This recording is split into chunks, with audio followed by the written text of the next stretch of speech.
Hi, I'm Miranda, and I'm a grade 11 student from Brentwood College School. And today I'll be reading Harry Potter and the Philosopher's Stone by J.K. Rowling. Chapter 1: The Boy Who Lived.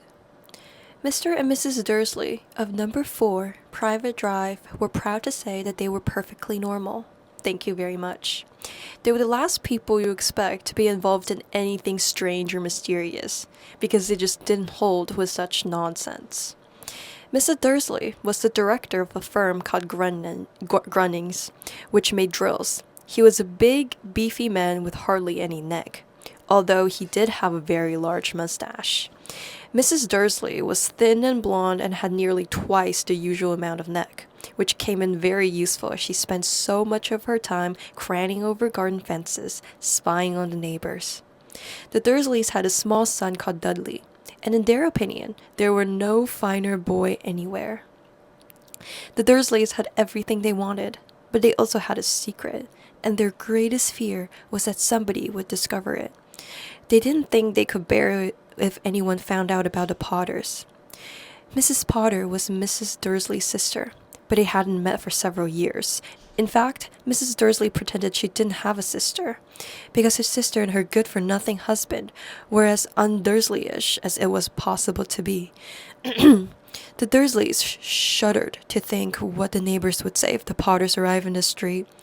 The Dursleys knew that the Potters had a small son, too, but they had never even seen him. This boy was another good reason for keeping the Potters away. They didn't want Dudley mixing with a child like that. When Mr. and Mrs. Dursley woke up on the dull gray Tuesday, our story starts. There was nothing about the cloudy sky outside to suggest that strange and mysterious things would soon be happening all over the country. Mrs. Dursley hammered as he Mr. Dursley hummed as he picked out his most boring tie for work, and Mrs. Dursley gossiped away happily as she wrestled a screaming Dudley into his high chair. None of them noticed a large tawny owl flutter past the window. At 8:30, Mr. Dursley picked up his briefcase, pecked Mrs. Dursley on the cheek, and tried to kiss Dudley goodbye, but missed, because Dudley was now having a tantrum and throwing his cereal at the walls. "Little tyke," chortled Mr. Dursley as he left the house. He got into his car and backed out of number 4's drive. It was on the corner of the street that he noticed the first sign of something peculiar: a cat reading a map. For a second, Mr. Dursley didn't realize what he had seen. Then he jerked his head around to look again.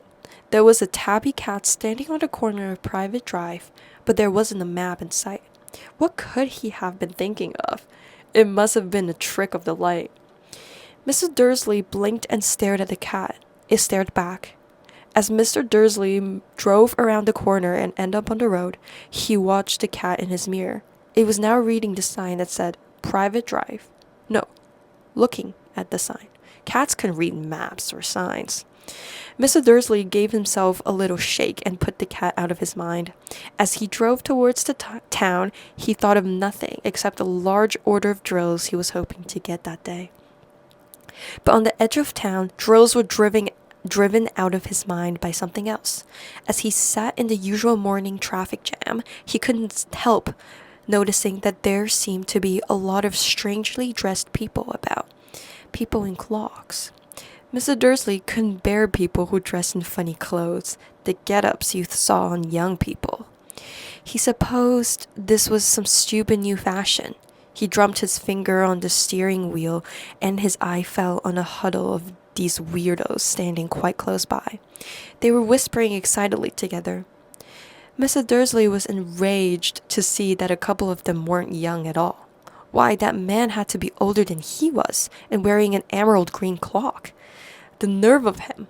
But then it struck Mr. Dursley that this was probably some silly stunt. These people were obviously collecting for something. Yes, that would be it. The traffic moved on, and a few minutes later, Mr. Dursley arrived at the Grunnings car park, his mind back on drills. Mr. Dursley always sat with his back to the window in his office on the 9th floor. If he hadn't, he might have found it harder to concentrate on drills that morning. He didn't see the owl swooping past in broad daylight, though people down the street did. They pointed and gazed open-mouthed as owl after owl sped overhead. Most of them had never seen an owl even at nighttime. Mr. Dursley, however, had a perfectly normal, owl-free morning. He yelled at 5 different people, he made several important telephone calls, and shouted a bit more. He was in a very good mood until lunchtime, when he thought he'd stretch his legs and walk across the road to buy himself a bun from the baker's opposite.